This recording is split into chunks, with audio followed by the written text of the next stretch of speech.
తెలుగులో ఉన్న most talented young యాక్టర్లలో Satyadev ఒకడు.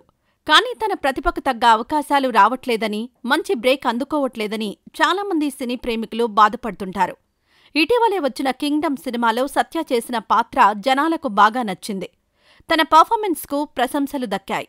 తన టాలెంట్ వల్లే మెగాస్టార్ చిరంజీవి సినిమా గాడ్ ఫాదర్లో విలన్ పాత్ర దక్కించుకున్నాడు. చిరంజీవికి ధీటుగా నిలబడి నటించాడు. ఇంకా అనేక సినిమాల్లో పలు క్యారెక్టర్లతో సత్యదేవ్ అదరగొట్టాడు. కాని హీరోగా మాత్రం కోరుకున్న బ్రేక్ రావట్లేదు. కొన్ని మంచి సినిమాలు చేసినా అవి ప్రేక్షకులకు రీచ్ కాలేదు. తన కెరీర్ను మారుస్తాయని ఆయన బలంగా నమ్మి చేసిన కొన్ని సినిమాలు ఆశించిన ఫలితాన్ని అందుకోలేకపోయాయి.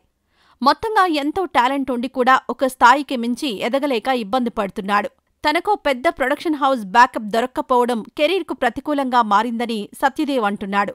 పెద్ద బ్యానర్లలో సినిమాలు చేస్తే వాటి రేంజ్ వేరే ఉంటుందని, ప్రేక్షకుల రీచ్ కూడా పెరుగుతుందని చెప్పాడు. కాని ఇప్పటిదాకా తనకు ఆ బ్యాకప్ దొరకలేదని సత్యదేవ్ ఒకంత ఆవేదన వ్యక్తం చేశాడు. అయితే ఇప్పుడు ఏకంగా మహేష్ బాబు సంస్థే సత్యదేవ్ సినిమాను నిర్మిస్తోంది. రావ్ బహదూర్ పేరుతో కొత్తగా సత్యదేవ్ హీరోగా ఓ సినిమా అనౌన్స్ అయింది. తాజాగా దీనికి సంబంధించిన ఫస్ట్ లుక్ పోస్టర్ను విడుదల చేశారు. రావ్ బహదూర్ అనే సినిమా పోస్టర్ చూసిన వారు సత్యదేవ్ లుక్ చూసి ఆశ్చర్యపోయారు. సత్యదేవ్ ఇంత మేకోవర్ చేస్తాడని వారు ఊహించలేదు.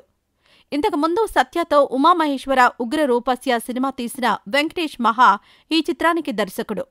గతంలో మహేష్ బాబుతో కలిసి మేజర్ సినిమాను ప్రొడ్యూస్ చేసిన చాయ్ బిస్కెట్ అధినేతలు అనురాగ్ రెడ్డి, శరత్ చంద్ర, కార్ నిర్మాత చింతా గోపాలకృష్ణారెడ్డితో కలిసి ఈ సినిమాను నిర్మిస్తున్నారు. మహేష్ సంస్థ దీన్ని ప్రజెంట్ చేస్తోంది. కొంచెం పెద్ద బడ్జెట్లోనే మంచి క్వాలిటీతో ఈ సినిమా తీయబోతున్నారు. సత్యదేవ్ కెరీర్లో ఇది బిగ్గెస్ట్ మూవీగా నిలవబోతోంది.